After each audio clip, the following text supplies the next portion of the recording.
असलामुअलैकुम दोस्तों, तुसी वेख रहे हो पाक पंजाब टीवी ते मैं तुहाडा दोस्त अब्दुल वाहिद। दोस्तों माशाल्लाह अज मैं तुहाडे वास्ते 1.5 एकड़ कमरशल ज़मीन की वीडियो लैके हाज़र होया। इंशाल्लाह उम्मीद है कि तुहानू ये बड़ी पसंद आवेगी। दोस्तों माशाल्लाह ये आरफ वाला बावन नगर ये मेन रोड है। तकरीबन कोई बावन नगर शहर तो 15-20 किलोमीटर अंदाज़न आप पहले खड़े हाँ। इस साइड ते आरफ वाला है, इस साइड ते आरफ वाला है ते दूसरी साइड ते बावन नगर है। इस साइड ते सामने बावन नगर है। दोस्तों ये जी आप विखाते पे हाँ ये भर्ती पैंदी पई है। ये ज़मीन नहीं हैगी, ये वैसे आप इत्थे मूवी शुरू की है। ये ज़मीन सेल हो चुकी है कि इत्थे जिहड़े दोस्त ने लई है उन्हें इत्थे पेट्रोल पंप लगाना है।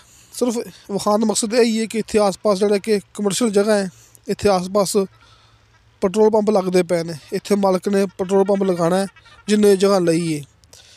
तो इत्थों थोड़ा जिहा अगे जाके चंद कदम अगे जाके अपने कोले तकरीबन कोई 1.5 एकड़ ये ज़मीन है। तो दोस्तों मैं जा रहा रकबे वाली साइड ते जिथे रकबा पिया है कि ऐसे मेन रोड के उपर जी जगह सेल हुई है, ये 2 एकड़ जगह सेल हुई है।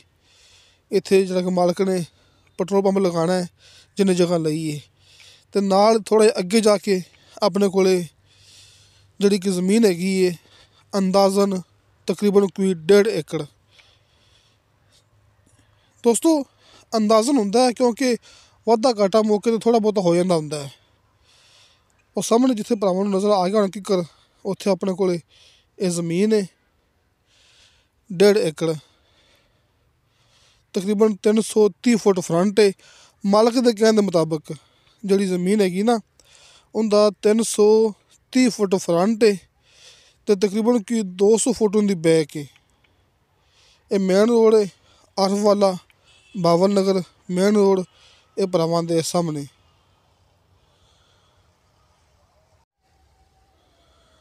ये सामने दोस्तों विखाते पे आपां इत्थे अपने कोल ज़मीन है।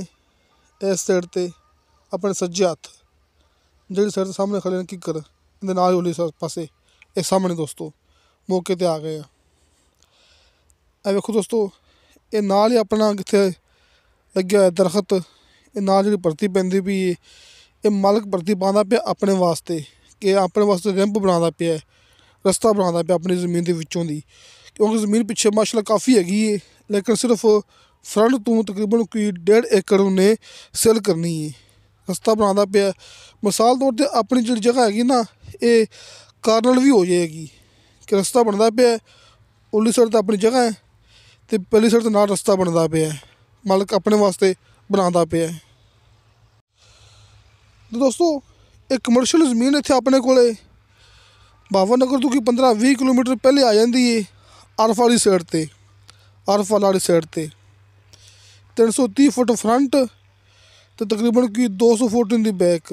इनकी डिमांड की मालक ने मुकम्मल 1.5 एकड़ ज़मीन की 1 करोड़ ते 20 लाख रुपया। दोस्तों 1 करोड़ ते 20 लाख रुपया इनकी डिमांड है। थोड़ी बहुती कमी पेशी प्यार मुहब्बत हो जाएगा।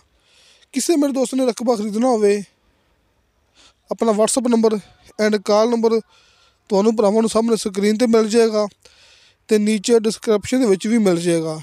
अपना दफ्तर है, अपना ऑफिस है, मैं भरावां नूं दसदा हुन्ना आरफ वाला शहर कमारा वाला चौक।